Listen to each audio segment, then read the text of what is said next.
Hello and welcome to FDSN News for Tuesday, November 22nd, 2022. The deck-building website Moxfield.com announced in a tweet on November 11th that they would be starting their very own social media platform for Magic the Gathering. But Moxfield felt the need to make the announcement on November 11th considering all of the interesting developments happening on Twitter, because Twitter has a very active Magic the Gathering community, both as fans and content creators. So the general discourse in the past few weeks has been, where are we gonna go if Twitter crumbles? So Moxfield felt it was a good time to announce that, hey, come on over to our place, we're gonna have some stuff for you. It'll be interesting to see how this development goes. They haven't announced a date of when this would come out, but they did show a mock-up of what it would look like. So we'll just have to wait and see.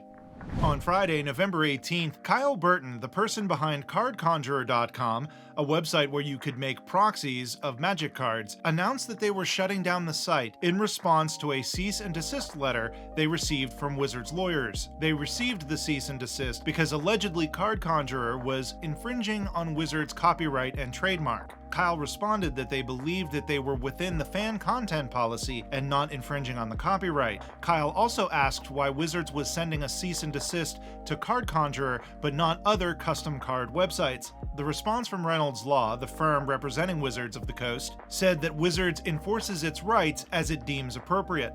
It also specifically said it was infringing on the copyright because it was copying the cards verbatim as well as the actual card art. The site was messing with the legal notice by putting CardConjurer.com in its place, and that CardConjurer.com reproduces and distributes many of Magic the Gathering's trademarks and logos. For those of you who are unaware, the fan content policy is a policy that Wizards has put out saying that content creators and fans can use Wizards' copyrighted material as long as they are not profiting off them. I'm paraphrasing, obviously. But the fan content policy does not cover trademarks and logos.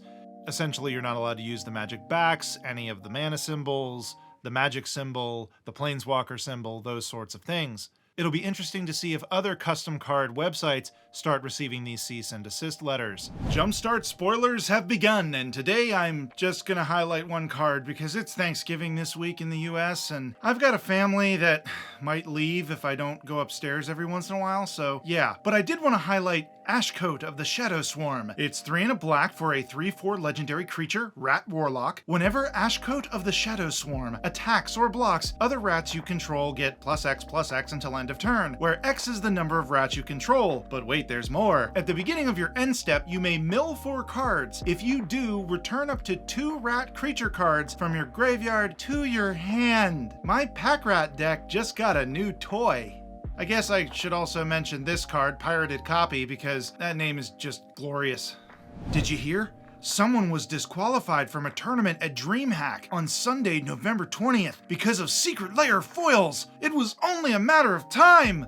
Except, well, there's more to the story. Like a lot of things on the internet, Michael McClure was disqualified from Dreamhack for marked cards. And yes, the marked cards were foils from the Secret Lairs, and they were curled, therefore marking them. And I agree, that doesn't speak too highly of Wizards' quality control. But something a lot of folks are missing when they're talking about this is that this also doesn't speak very highly of the player in question. Not to pile on or anything, but judges do not hand out disqualifications for marked cards unless they feel the player was using them to actively cheat. Marked cards carries a warning, which can be upgraded to a game loss depending on the situation. A disqualification comes when the judge feels the cards were marked and the player used these marked cards to gain an advantage and win, otherwise known as cheating. The player themselves noted in their own Twitter thread that they had a suspicion that their cards could be construed as marked due to the curling, but they did not raise the issue with judges prior to the event. I will give this person the benefit of the doubt and assume they didn't consciously cheat, but were aware of the problem that could have given them an advantage anyway, and didn't take it up with the judges, and that's bad. I believe the moral to the story is that if you are about to enter a competitive tournament for Magic, and you have an inkling that your cards are curled and may be considered marked, bring it up with the judge. It won't get you in trouble, especially if you do it before a game starts. It's only a bad thing if you think your cards are marked and you don't do anything. That's when it becomes a problem. And I guess the other moral is maybe not use Secret Lair foils?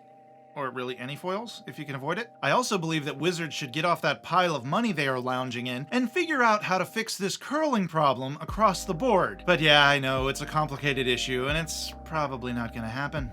That about does it for today. Like, subscribe, follow me on TikTok and Twitter, and The Hive. I'm FDSMTG over there. No underscore, just FDSMTG. Be sure to check out the link below to our channel sponsor, MTech Cave. They're a fantastic LGS, and if you use the link below, or if you use the checkout code FDS, you will get an extra 5% off your order. And they're having some great Black Friday deals this week, so be sure to check them out. And they have free shipping over $99. So yeah, definitely this weekend.